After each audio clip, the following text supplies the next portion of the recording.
अस्सलाम वालेकुम dear student. जैसे कि मैंने एक सीरीज स्टार्ट की हुई है ई कैट 1 पेपर 2024 में जो क्वेश्चंस आए थे विद एक्सप्लेनेशन मैं आप लोगों के साथ शेयर करता हूं। इससे पहले जो स्टूडेंट्स भी ई कैट 2 की, एनडीटी 4 की, एनटीएस नेट की या फास्ट यूनिवर्सिटी की एंट्री टेस्ट की एक ही जगह प्रिपरेशन करना चाहते हैं तो आप हमारे ऑनलाइन सेशन को ज्वाइन कर सकते हैं। अभी चंद सीट्स हमारे पास अवेलेबल हैं। आप इस दिए गए कॉन्टैक्ट नंबर पर व्हाट्सएप करके हमारे बैच की तमाम डिटेल्स ले सकते हैं। जिन स्टूडेंट्स ने अभी तक हमारे व्हाट्सएप चैनल को फॉलो नहीं किया ज़रूर कर लें। इसके थ्रू आप लोगों को डिफरेंट यूनिवर्सिटीज़ की अपडेट्स, कैसे अप्लाई करना है, किस तरह स्कॉलरशिप गेन करनी है, तो इस तरह की तमाम अपडेट्स आने वाले दिनों में आप लोगों को हमारे व्हाट्सएप चैनल के थ्रू मिलती रहेंगी। इसी वीडियो के डिस्क्रिप्शन में आप लोगों को हमारे व्हाट्सएप चैनल का लिंक मिल जाएगा।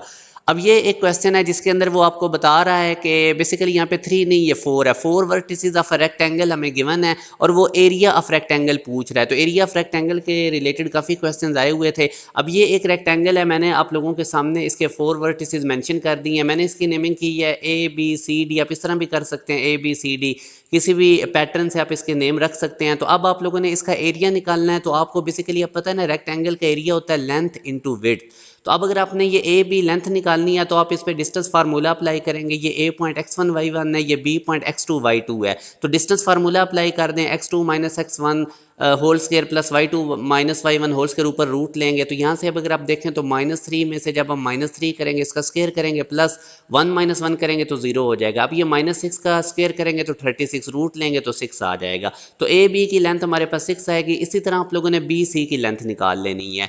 अब बी x1 y1 पॉइंट है और ये x2 y2 है। तो x2 में से x1 को माइनस करें, -3 इंटू -3 करेंगे तो ये -3 प्लस 3 कट जाएंगे, 3 माइनस 1 करेंगे तो 2 आएगा, स्क्वायर करेंगे 4, रूट लेंगे तो 2।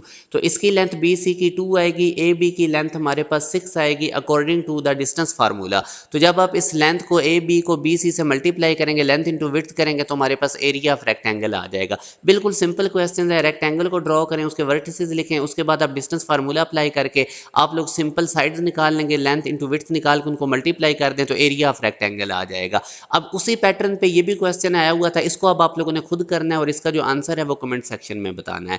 अब एक और क्वेश्चन है जिसमें वो आपको बता रहा है 3 कंसेक्टिव टर्म्स हैं ज्योमेट्रिक प्रोग्रेशन की, 2x एंड 0.5। देयर सम उनका बता रहा है -4/3, what is the value of x।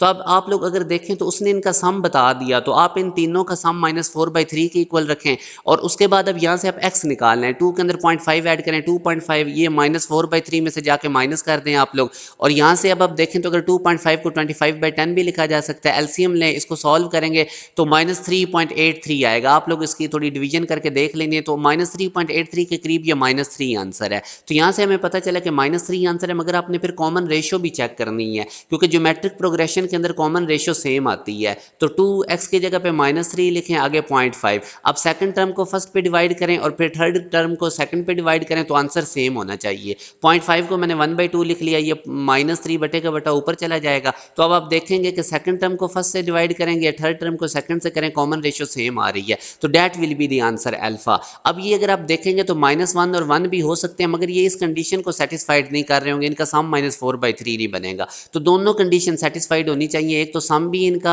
-4/3 बने और दूसरे नंबर पे जो हमारे पास x की वैल्यू जो हमने -3 निकाली, कॉमन रेशियो भी सेम आनी चाहिए। तो ये एक इंपॉर्टेंट टाइप का क्वेश्चन था जो मैंने आप लोगों से डिस्कस किया है। अब इसी तरह आगे अगर हम देखें तो अकॉर्डिंग टू द पोलिनोमियल, ये एक पोलिनोमियल गिवन है। बेसिकली ये रेसिप्रोकल इक्वेशन है जिसमें पावर 4 है, फिर 3 है, फिर 2 है, फिर 1 है, सीक्वेंस से पावर कम हो रही है। What is the sum of the root. तो रेसिप्रोकल इक्वेशन में सम ऑफ द रूट्स निकालने का जो शॉर्टकट है वो ये वाला है। यानी आप लोगों ने कोफिशिएंट लिखना है n-1th टर्म का और डिवाइड कर देना है लीडिंग कोफिशिएंट से। अब लीडिंग कोफिशिएंट तो सबसे बड़ी डिग्री हमारे पास x की पावर 4 है और इसका जो कोफिशिएंट 5 है, ये लीडिंग कोफिशिएंट है। n-1th टर्म हम कैसे निकालेंगे, तो टोटल टर्म्स अगर आप काउंट करेंगे तो 5 है और 5 में से एक कम कर दें तो फोर्थ नंबर वाली टर्म, तो फोर्थ नंबर वाली टर्म ax है। अब a की वैल्यू कैसे निकलेगी, रेसिप्रोकल इक्वेशन में याद रखें इक्वी डिस्टेंस कोफिशिएंट सेम होते हैं, यानी पहली टर्म का कोफिशिएंट लास्ट वाली टर्म के कोफिशिएंट के इक्वल होगा। ये 5 है तो b की वैल्यू 5 होगी। सेकंड टर्म का जो कोफिशिएंट है जो कि x क्यूब का कोफिशिएंट 1 है, वो सेकंड लास्ट टर्म के इक्वल होगा, सेकंड लास्ट टर्म के कोफिशिएंट के इक्वल होगा, यानी a की वैल्यू अब हमारे पास यहाँ पे 1 आएगी। तो फोर्थ टर्म हमारे पास ax थी और उसका कोफिशिएंट हमारे पास आ गया 1। तो आप लोगों ने 1 को डिवाइड कर देना है, लीडिंग कोफिशिएंट 5 था और उनके साइन चेंज कर देने हैं, यानी यहाँ पे ये नेगेटिव भी इस फार्मूला में। तो ये हमारे पास इसका शॉर्टकट होता है पोलिनोमियल इक्वेशन में सम ऑफ रूट्स निकालने का। इस फार्मूला में इधर स्टार्ट में माइनस भी हो गई है, आपने केयरफुल रहना है। तो ये काफ़ी इंपॉर्टेंट टाइप के क्वेश्चन है। अब ये वाला क्वेश्चन क्वेश्चन है how many 4 letter words can be form using all the letter once from the word facing. तो 4 लेटर्स वाले वर्ड बनाने का फार्मूला यूज करें, हमें पता है NPR टोटल लेटर 7 है, हमने 4 यूज करते 4 वर्ड लेटर वाला वर्ड बनाना है तो 7P4 इसको आप सॉल्व करेंगे तो 35 आता है, जो कि गिवन ऑप्शन में मौजूद नहीं है, तो यूं नन ऑफ दीज आएगा। जो स्टूडेंट्स भी एक प्रॉपर वे से तमाम सब्जेक्ट्स की तैयारी करना चाहते हैं तो आप हमारा ECAT 2 और NAT 4 का बैच ज़रूर ज्वाइन करें। बोर्ड के साथ आपको पैरेलल तैयारी करवाई जाएगी, मैक्सिमम काम हमारे क्लास के अंदर ही होगा, साथ आप लोगों को बहुत ज़्यादा रेलेवेंट वर्कशीट्स और टेस्ट दिए जाएंगे। जो स्टूडेंट्स भी तैयारी करना चाहते हैं वो इस दिए गए कॉन्टैक्ट नंबर पर व्हाट्सएप करके जितना जल्दी हो सके अपनी रजिस्ट्रेशन करवा सकते हैं। अपना ख्याल रखिएगा। अल्लाह हाफिज़।